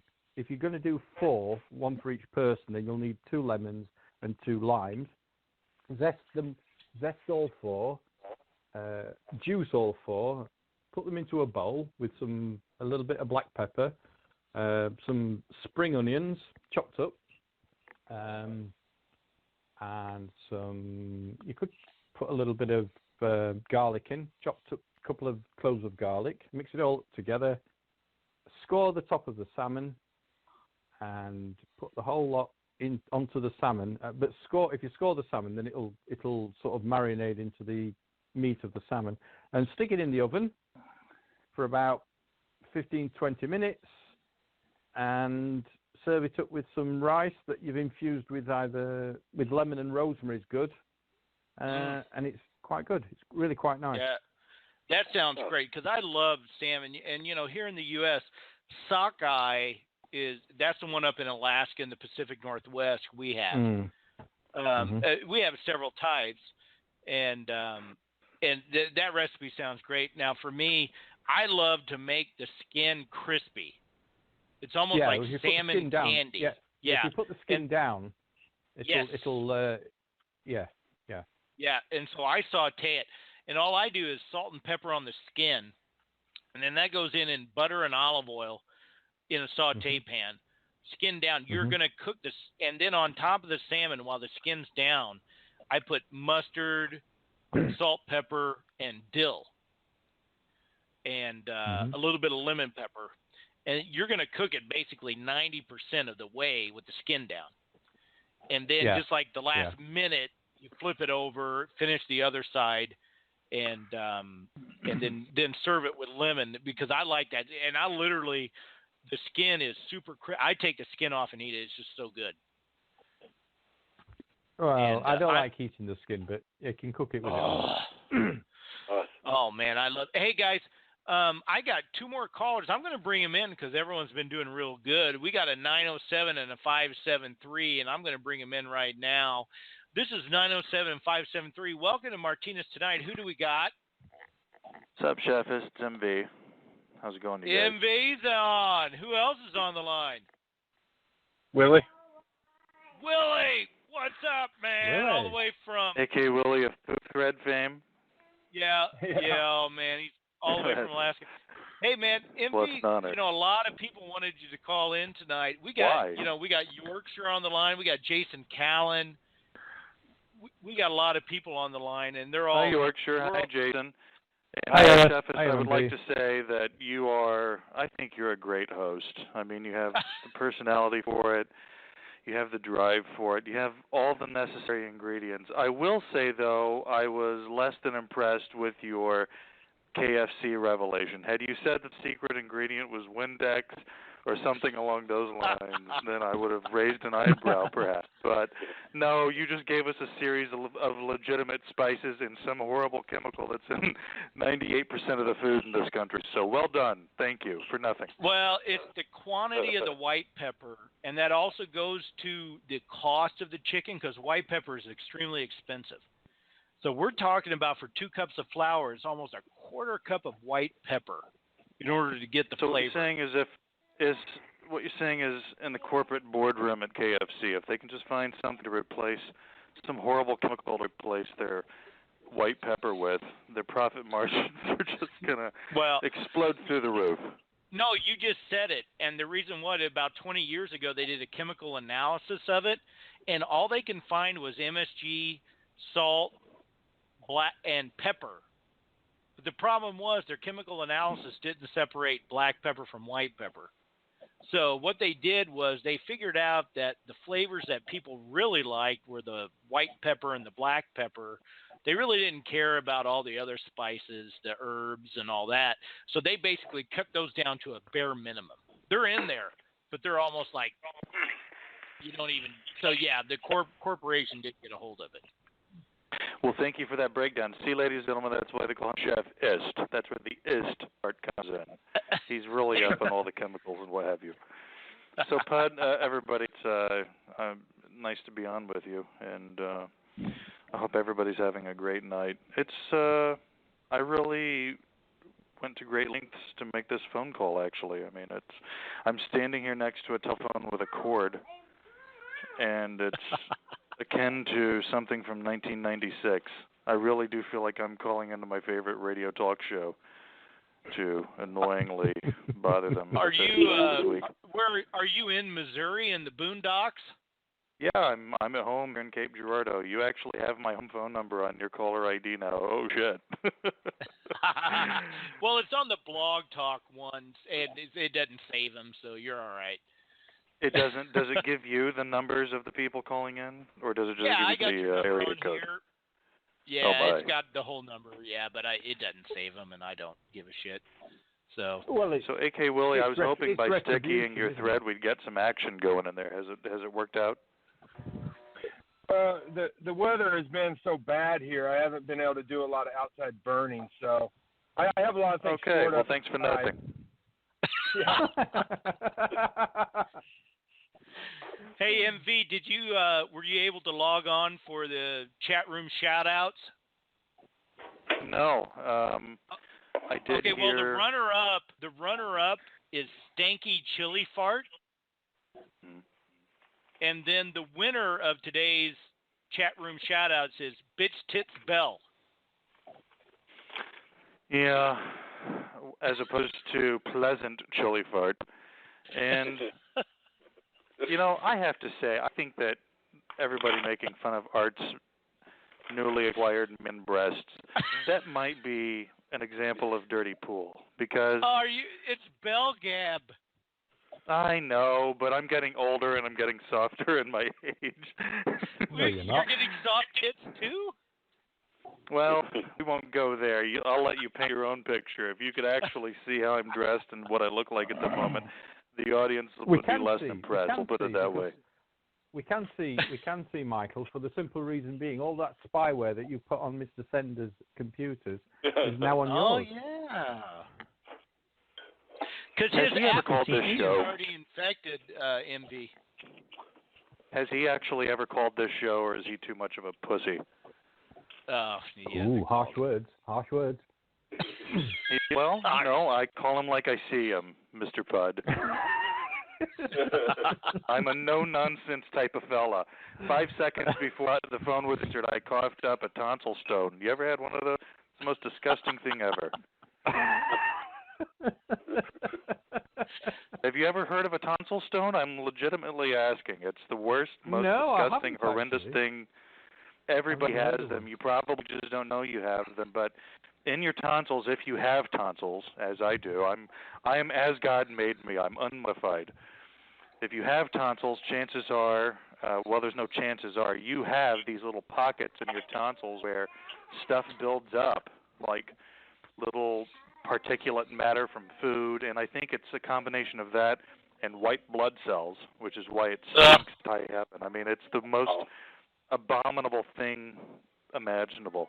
So yeah, 5 seconds before you answered the phone, I had one of those. That really helped with my self-esteem and confidence going into this phone call. It was great. Oh my God. Oh well, you know what happened? I thought I coughed up one. It was just a chicken bone. So you know. Well, I could see the chicken bone thing if perhaps your little holes in your tonsils are really, really effing big. But short of that, I don't know. I don't know how many people out there are mixing up chicken bones with their tonsil stones and confusing them. But I think you know, I'll take your word. I'm not going to call you a liar. What am I going to tell you? You're lying. So, MV, I needed to get your feedback last week. George called you the Fuhrer. Oh, aye, yeah. Did you hear that? Well, he's been traipsing about the internet accusing me of committing Of course mail he's fraud behind it. It gets him for the last views. year. It makes him feel like the Fuhrer. You know, he's behind all that shit. Remember, That's got to hurt. I mean, Michael. That's got to hurt.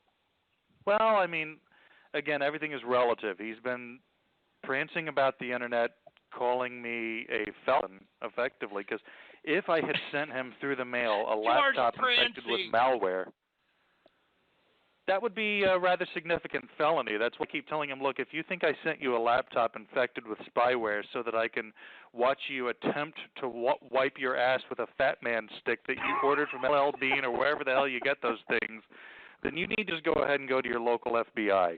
And you don't have to wait until February. Little Chris has a question.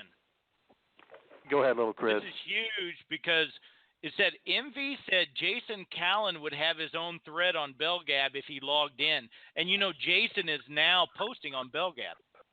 Well, no, I said that I would rename the Falke thread in his honor if he began regularly participating in the thread. Well, he has posted here regularly. Jason, is that true? Yeah, over the last 2 to 3 days. Okay, well, we're going to have to do some metrics and see what's in order. Ooh, controversial. Oh, there's going to be a We're going to have people look into it. Okay. It's going to blow up here in Martinez. You know, I'm here in Martinez right now. We have several refineries in town. This could get dangerous. Oh, it could get very nasty. It'll be a blast if the batteries go up. Oh. Starbucks on Main Street will never be the same, will it? Why does he think he needs to wait until February in order to resolve his laptop woes? Again, if what he is alleging was done was actually done, that's a federal crime. The FBI does not charge a fee for filing a report. So what's the holdup? Because he has to grist check, the money, and it takes money that he doesn't have yet. He needs the Geek Squad to put a report together so he can present that to the FBI. Because the Geek Squad is renowned for their forensic analysis of malware in your laptop, right? Absolutely. And, of course, waiting a full year with the laptop in your possession helps your case. Well, that's what I thought. This week, Drudge had a report that the FBI is hiring the Geek Squad. For what? To help them with their cyber problems. Earlier in the show, MV, we talked about the fact that a piece of shit forum, Fortran, can actually fool the CIA and the highest government operatives that don't know the difference between a Lucifer leaking a document and a stupid troll. Oh, that's not Sheffish. That's not what actually happened. I mean, that's what's out there right now. Yeah, no, that's not what actually happened. What actually happened was when they were still doing the primaries, the Republican Party recruited this company called I think it's Orbis in London, the UK, specifically because the director there was a former MI6 officer. He gave it to the McCain operative. Yeah, well, the idea was that they would get some shit on Clinton and also get some shit on Trump. Right. And Who says that was the idea? Because I don't believe it. I'm sure Trump was the primary focus. Well, maybe it was, but it was commissioned by the Republican side of it. This is before Trump was actually nominated as their runner. You've got to remember, at the time, Trump was just this stand-up comedian as far as they were concerned. They didn't really take him seriously. So all they wanted to do was basically get any crap they could on anybody, basically, who they didn't want to be the president, Trump being one of them. So they recruited this company from London, and this Christopher Steele, who was this former MI6 officer, and by all accounts, he was actually a very highly regarded MI6 officer because he'd never been wrong. However, as somebody said he was given an interview, I think it was yesterday. He's a former from some. Hey, we got 30 seconds. My show's done. It's been 2 hours, guys. Is it? Wow. I wanted to talk more But you know what? This is the limitations of Blog Talk. I want to thank everyone. Why don't you do a real podcast, Chefist? What is this? I'm sorry, it's Martinez tonight. Oh. I love you everybody. all. Night, Have a everybody. good night. We're going to go to 3 Bye, hours. Chefist. Okay. Bye, everybody. Good night, guys. Bye-bye.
Hi, this is Maury Moreland Morrison, here to tell you Geico has more than just great savings. Much more. Geico's been around for more than 75 years, back when they were using Morse code.